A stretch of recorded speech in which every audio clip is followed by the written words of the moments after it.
नमस्कार विद्यार्थी मित्रांनो, काल आपण सिंपल पेंडुलमचा अभ्यास करत होतो. त्यामध्ये ideal simple pendulum, practical simple pendulum, त्यानंतर लेंथ ऑफ सिंपल पेंडुलम अशा काही डेफिनेशन सुरुवातीला बघितल्या आणि एक 4 मार्काचा एक डेरिव्हेशन पाहिलं आपण.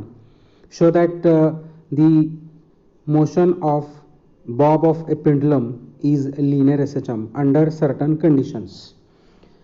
अशा प्रकारे आपण सिंपल पेंडुलमचा अभ्यास केला आणि आज आपण त्याच सिंपल पेंडुलमचा पुढचा अभ्यास करूया आणि तो म्हणजे period of simple pendulum.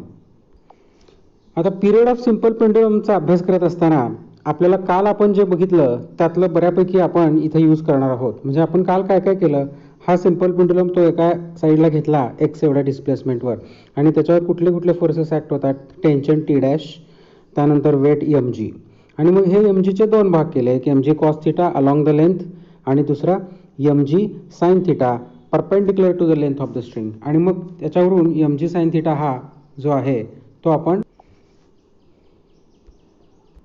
mg sin θ जो कॉम्पोनंट आहे तोच आपण रिस्टोरिंग फोर्स म्हणून आपण नंतर त्याच्यावरून ते SHM आपण सिद्ध केलं. एका ऑसिलेशनला जो टाइम लागतो त्याला आपण पिरियड म्हणतो. आपण पहा आता ह्या पेंडुलमला ऑसिलेशन दिलेले आहेत. स्टार्ट 1 2 3 4 5 6 7 8 9 आणि 10 झालं. पहा किती सेकंद लागले 10 ऑसिलेशन्सला. 10 ऑसिलेशन्सला 13 सेकंद लागले. पहा मग 10 ऑसिलेशन्सला जर 13 सेकंद लागले तर एका ऑसिलेशनला किती 1.3 म्हणजे या पेंडुलमचा पिरियड किती झाला 1.3 सेकंद. आपण आपल्या नोट्समध्ये बघूयात. हा पहा प्रश्न क्रमांक 28 दिसतोय, 28 number. Obtain an expression for the period of a simple pendulum and hence show that it is independent of mass of a bob. म्हणजे आपण आता पिरियडचं एक्सप्रेशन बघणार आहोत, म्हणजे एक डेरिव्हेशन बघणार आहोत आणि त्याच्यानंतर तो जो पिरियड आहे तो जो फॉर्म्युला येईल त्याच्यावरून आपल्याला सांगायचं आहे की तो पिरियड मासवर अवलंबून नाही असं आपल्याला सिद्ध करायचं आहे. काल आपण जी डायग्रॅम बघितली तीच डायग्रॅम सेम इथे आपल्याला बघायला मिळते. पहा आणि या डायग्रॅममध्ये आपण काय काय केलं. पहिल्यांदा आपण एक एक्सच्या एवढ्या डिस्टन्सवर ही एक्स्ट्रीम पोझिशन बी दाखवली आहे, बी डिस्प्लेस्ड पोझिशन एक्स एवढ्या डिस्टन्सवर आणि त्याच्यावर कुठले फोर्सेस ॲक्ट होतात. पहिला फोर्स mg आणि दुसरा टेन्शन T' आणि हे mg. आता या ठिकाणी एक पॉईंट महत्त्वाचा लक्षात कुठला घ्यायचा आहे, आपण T साठी आपण पिरियड हे सिम्बॉल घेतो आणि T' हे सिम्बॉल टेन्शनसाठी आपण इथे घेतलं आहे. जर मी इथं टेन्शनला पण T म्हटलं असतं आणि पिरियडला पण T म्हटलं असतं तर आपल्याला कन्फ्युजन झालं असतं कोणतं T आहे, हे पिरियडचं T आहे का टेन्शनचं T आहे. आणि म्हणून आपण ते कन्फ्युजन होऊ नये म्हणून टेन्शनला आपण T' घेतलेला आहे आणि पिरियडला T हे सिम्बॉल घेतलेलं आहे. तर हे जे काल आपण बघितलं त्यानंतर आपण काय केलं की हे mg दोन पार्टमध्ये रिझॉल्व्ह केलं. एक mg cos θ आणि दुसरं mg sin θ. हा अँगल θ आणि हा पण अँगल θ वगैरे वगैरे. आणि मग त्यानंतर आपण हे mg sin θ हा जो हॉरिझॉन्टल कॉम्पोनंट आहे तो म्हणजे आपण बघितलं की रिस्टोरिंग फोर्स.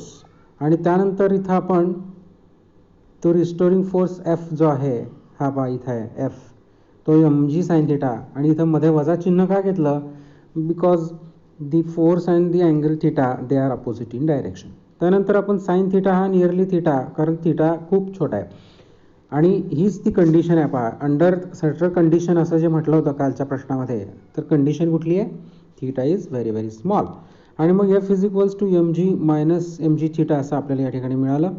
आणि त्यानंतर आपण मग इथं फोर्सच्या जागी मास इंटू ॲक्सेलरेशन घेऊन आपण acceleration is equals to minus g θ लिहिलं आणि अँगल θला आपण घेतलं आर्क अपॉन रेडियस, त्याची व्हॅल्यू आली x/l आणि मग acceleration is equals to minus g/l into x. म्हणजे काल जे बघितलं आपण इथंपर्यंत ते आहेत तसंच या ठिकाणी आपल्याला घ्यायचं आहे, नो चेंज ॲट ऑल. म्हणजे ते जे आन्सर आपण काल पाहिलं ते इथंही उपयोगी पडतं आणि तिथंही. म्हणजे तुम्हाला बघा किती डबल फायदा आहे. त्यामुळे हा प्रश्न जर तुम्ही चांगला अभ्यास केला या प्रश्नाचा तर दोन्ही प्रश्नांची उत्तरं तुम्ही लिहू शकता. आणि मग इथे निगेटिव्ह साईन जे इथं आलेलं आहे हे निगेटिव्ह साईन ते निगेटिव्ह साईन काय इंडिकेट करतं की ॲक्सेलरेशन आणि डिस्प्लेसमेंट हे अपोजिट आहेत आणि जी आणि एल कॉन्स्टंट आहे, त्यामुळे acceleration is directly proportional to displacement आणि हेन्स म्हणून आपण ह्याच्यावरून काय निष्कर्ष काढला, the bob of that pendulum performs linear SHM. आता हा जो फॉर्म्युला आपल्याला इथं मिळाला आहे, हा formula acceleration is equals to minus g upon L into x, याचा इथे आपण आता उपयोग करूया आणि आपण पुढचं पिरियडचं आन्सर काढूया. ते कसं काढायचं पहा, फार सोपं आहे, एकच स्टेप आहे, फक्त एकच स्टेप. कुठली स्टेप आहे आपण बघूया. हे वजा चिन्ह जे आहे इथलं, हे वजा चिन्ह जर मी काढून टाकलं आणि फक्त जी अपॉन एल इंटू एक्स असं जर घेतलं तर त्याचा अर्थ काय होईल, ओनली मॅग्निट्यूड. हे पहा मी काय केलं पाहिजे इथं पुढे, acceleration is equals to g upon L into x आणि ओनली मॅग्निट्यूड. आणि आता आपल्याला टी काढायचं आहे ना, मग टी काढण्यासाठी एक फॉर्म्युला तुम्हाला माहिती आहे. कोणता फॉर्म्युला आहे पहा, आठवतो का तुम्हाला, T is equals to 2π divided by under root acceleration per unit displacement, असा एक फॉर्म्युला तुम्हाला आपण पिरियडचा मागे पाहिलेला आहे की ज्याच्यावरून आपण पिरियड काढू शकू. T is equals to 2π divided by under root acceleration per unit displacement. ह्या फॉर्म्युल्याचा कसा उपयोग करायचा, आता इथं ॲक्सेलरेशनची किंमत तर आपल्याला माहीत झाली आहे, g upon L into x. मग ॲक्सेलरेशन फॉर युनिट डिस्प्लेसमेंट म्हणजे ॲक्सेलरेशन पर युनिट डिस्प्लेसमेंट याच्यावरून आपण काढू शकू. मग कसं काढायचं ते, हे जे एक्स आहे हे एक्स, ह्याची व्हॅल्यू घ्यायची 1 म्हणजे युनिट डिस्प्लेसमेंट, आणि मग आपल्याला काय मिळेल पहा, ॲक्सेलरेशन पर युनिट डिस्प्लेसमेंट ह्याची किंमत मिळेल, किती मिळेल, ॲक्सेलरेशन पर युनिट डिस्प्लेसमेंटची किंमत किती मिळेल, एक्सची व्हॅल्यू 1 घ्यायची, तर काय मिळेल मग, जी upon L.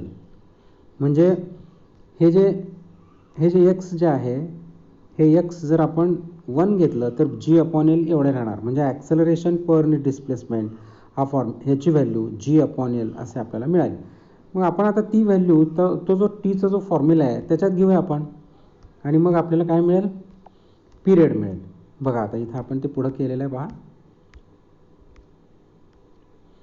So T is equals to 2π upon acceleration per unit displacement, आणि ही जी व्हॅल्यू आहे g upon L acceleration per unit डिस्प्लेसमेंटची इथे घेतली.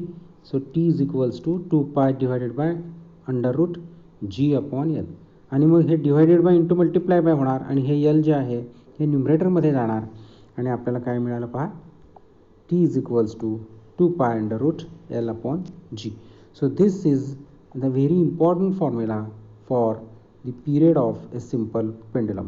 आता हा जो फॉर्म्युला मिळाला आहे, या फॉर्म्युल्याकडे जर तुम्ही नीट बघितलं तर आपल्याला तो पिरियड कशावर अवलंबून आहे आणि कशावर अवलंबून नाही अशा बऱ्याचशा गोष्टी आपण याच्यावरून सांगू शकतो.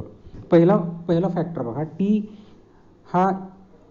T is directly proportional to under root l, म्हणजे पिरियड हा लेंथच्या स्क्वेअर रूटला डायरेक्टली प्रोपोर्शनल आहे, म्हणजे पिरियड हा लेंथवर अवलंबून आहे. त्याच्यानंतर पिरियड कशावर आहे बघा इथं, inversely proportional to acceleration due to gravity g. आता तुम्ही म्हणाल जीची व्हॅल्यू तर कॉन्स्टंट असते, पण जीची व्हॅल्यू कॉन्स्टंट असते बरोबर आहे, पण एका ठिकाणी दिलेल्या ठिकाणी कॉन्स्टंट असते. जर ठिकाण बदललं म्हणजे प्लेस बदलली आपण तर जीची व्हॅल्यू बदलते. म्हणजे g is constant at a given place but it is different for different places on the surface of the earth. म्हणजे आता दुसरा पॉईंट काय झाला, period is inversely proportional to g, म्हणजे जीची व्हॅल्यू जर वाढली तर टी पिरियड कमी होणार, आणि जीची व्हॅल्यू जर कमी झाली तर पिरियड वाढणार. आता याच्यामध्ये कुठला फॅक्टर नाही, याच्यामध्ये तो जो पेंडुलम आहे त्याचं मास जे आहे यम आहे का याच्यामध्ये, स्मॉल एम या फॉर्म्युल्यामध्ये नाही. त्यामुळे आपण असं म्हणूया, T does not depends upon the mass of the bob of that pendulum, असा आपल्याला निष्कर्ष या ठिकाणी काढता येईल. प्रश्नामध्ये आपल्याला जसं विचारलं होतं पहा, show that the period is independent of mass of that Bob of pendulum. मग आपण त्याचा आन्सर या ठिकाणी असंच लिहायचं आहे पहा, it is independent of mass because there is no term m in this equation. अजून एका फॅक्टरवर तो पिरियड इंडिपेंडंट आहे, तो कुठला, ॲम्प्लिट्यूड. त्या पेंडुलमला आपण जे ऑसिलेशन दिलं त्याचा जो ॲम्प्लिट्यूड आहे तो ॲम्प्लिट्यूड त्याच्यावरती अवलंबून आहे का, नाही, कारण त्याच्यामध्ये ए ही टर्म नाही, ॲम्प्लिट्यूड ए ही टर्म नाही. अशा प्रकारे आपण या ठिकाणी त्या सिम्पल पेंडुलमचा पिरियड आणि त्याच्यावरून माहिती आपण काढली. तर हा झाला पिरियड ऑफ सिम्पल पेंडुलमचा प्रश्न, आणि हा इम्पॉर्टंट क्वेश्चन आहे. 2 प्रश्न या ठिकाणी झालेत पहा. प्रश्न क्रमांक 27 हा 27, त्यानंतर प्रश्न क्रमांक 28 तुमच्या नोट्समध्ये. हे दोन्ही प्रश्न चांगल्या पद्धतीनं अभ्यास करा, कारण का तुम्हाला ह्या दोन्ही प्रश्नांवर 4-4 मार्काचे प्रश्न परीक्षेमध्ये येणार आणि ते तुम्हाला सोपे जाणार आहेत. अतिशय इझी तुम्ही हे आन्सर लिहू शकणार आहे. याच्यानंतरचा जो टॉपिक आहे तो सिम्पल पेंडुलमबद्दलचा, तो आहे लॉज ऑफ सिम्पल पेंडुलम. त्याच्या पुढचा 29 नंबरचा क्वेश्चन. त्याच्यानंतर सेकंड्स पेंडुलम आणि मग लेंथ ऑफ सेकंड्स पेंडुलम. ते आपण उद्याच्या पिरियडला बघूयात, उद्याच्या व्हिडिओमध्ये बघूयात आपण. Okay, thank you.